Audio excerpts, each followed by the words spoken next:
George Miller está de volta.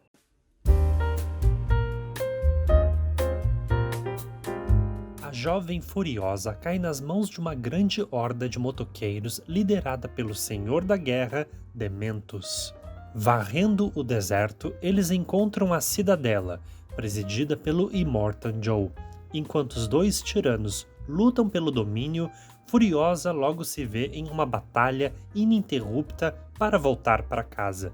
A direção é do George Miller e não poderia ter sido outro, já que foi ele a criação de uma saga alucinante que começou nos anos 70 com o primeiro Mad Max e surgindo outras continuações, dentre eles Fury Road, ou A Estrada da Fúria, em 2015. O que temos em Furiosa é o que há de mais assustador, desesperador, insano, intenso, feroz, destruidor e ao mesmo tempo delicado, detalhista, focado, controlado e um olhar extremamente bem técnico e que ao mesmo tempo consegue passar um aspecto reflexivo deste mundo desconhecido, devastador e de cada personagem, sobre qual é a relação dele com o futuro em meio a esse mundo, esse deserto desconhecido, na qual não existe nenhum lugar na qual se possa se esconder dessa devastação, dessa miséria que existe nesse mundo. Este é o mundo imenso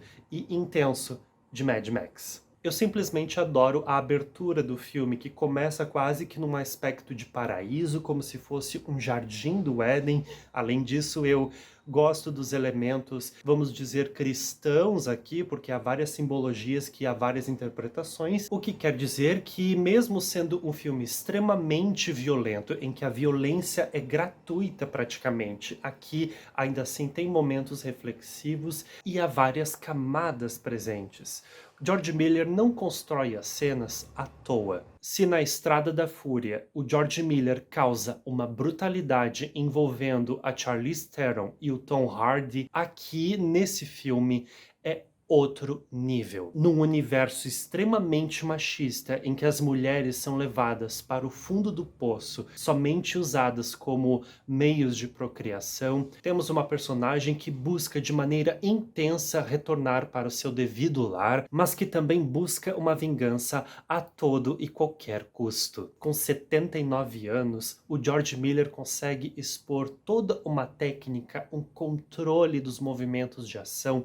Cada quadro, cada cena tem a sua devida importância, nada é jogado de lado aqui, e mesmo com tamanha violência, ansiedade e rapidez dos movimentos, nós conseguimos compreender cada detalhe, cada movimento perante ao que está acontecendo na tela. Não é aquela violência, aquele filme de ação em que tudo é de maneira corrida, despercebida e desesperada, a ponto de tu não entender nada do que está acontecendo e perceber que é um caos mostrado na tela, sem compreender afinal o que está acontecendo em meio a esse caos. É intenso, brutal e angustiante, mas ao mesmo tempo há um controle técnico muito preciso. Comparando o filme anterior, eu acredito que o Fury Road apresenta mais alegoria perante as cenas de ação, com carros muito mais mirabolantes aqui, quase que dando umas boas-vindas para as pessoas que nunca assistiram Mad Max ou que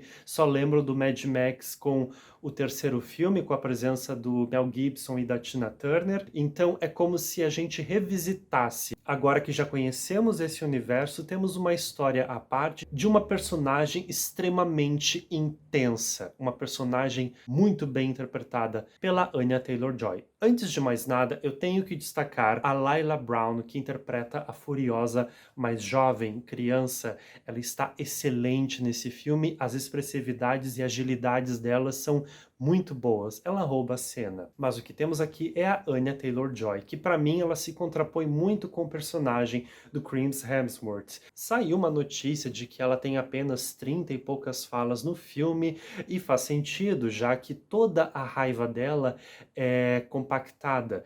Todos os movimentos e olhares dela é que são a resposta para a vingança perante ao que ela quer fazer. Toda a raiva dela se encontra no olhar, na expressividade, na fisicalidade dessa personagem. Ela não precisa de vários monólogos para expressar o que ela sente. É uma fúria contida, controlada e no limite da sua hesitação. E o mais interessante aqui é que sabemos o que vai acontecer futuramente quando ela finalmente atingir esse objetivo de conquistar, de voltar ao seu devido lar.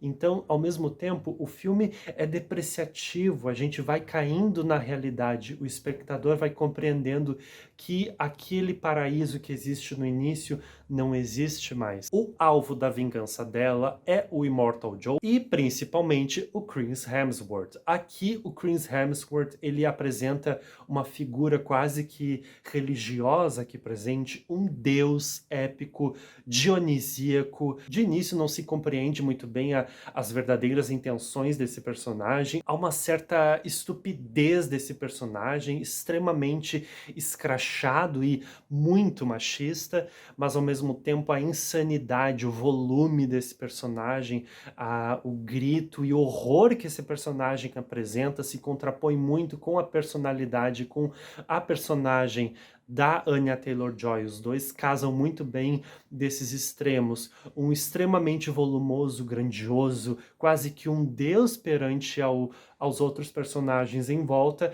e ela é uma personagem praticamente desconhecida e diferente, extremamente violenta e contida e focada nos seus objetivos. Os dois em cena é um show à parte, a maneira como eles se batem de frente é esplendoroso, e existe um momento no filme em que a gente percebe esse rebate entre os dois, o Chris Hemsworth provocando ela o tempo todo e ela parada, contida, olhando. Acredito que o Tom Burke é o ator mais desconhecido aqui do elenco e ele está muito bem com esse personagem, a parceria dele com a Anya Taylor-Joy é muito boa, as intenções perante a ele, a relação de início dos dois, e vale ressaltar a Charlie Fraser, que está muito bem nessa personagem, o aspecto materno presente e protetor, ao mesmo tempo que tenta de qualquer forma salvar a vida da sua filha. As relações dela com a filha são muito bem feitas, sendo que ela, simbolicamente falando, representa os motivos reais da vingança da Furiosa perante a esse devasto universo miserável. A ficha vai caindo nos momentos finais do filme, que finaliza entendendo-se o futuro perante aquela personagem, e de que, de certa forma, a gente vai vendo que é um filme extremamente depressivo nas suas conclusões. Não é um filme que traz uma certa esperança, e é um filme que, ao mesmo tempo, eu percebo uma certa proximidade com a realidade, ainda que toda a glorificação e toda essa eloquência e grandiosidade do seu universo seja impressionante e afasta da realidade, a gente entende que é muito próximo perante os momentos pequenos em relação a esse filme. Então, no final das contas, não termina-se satisfatório em relação às conquistas da personagem, porque a gente sabe que futuramente as coisas não vão ficar muito bem para a personagem. Não é um filme que te traz uma esperança, mas ao mesmo tempo ele é glorificante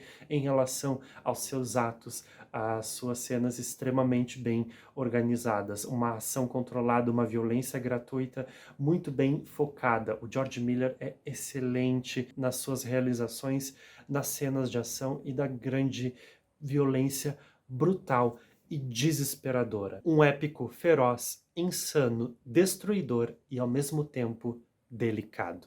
Vale a pena assistir Furiosa, uma saga Mad Max.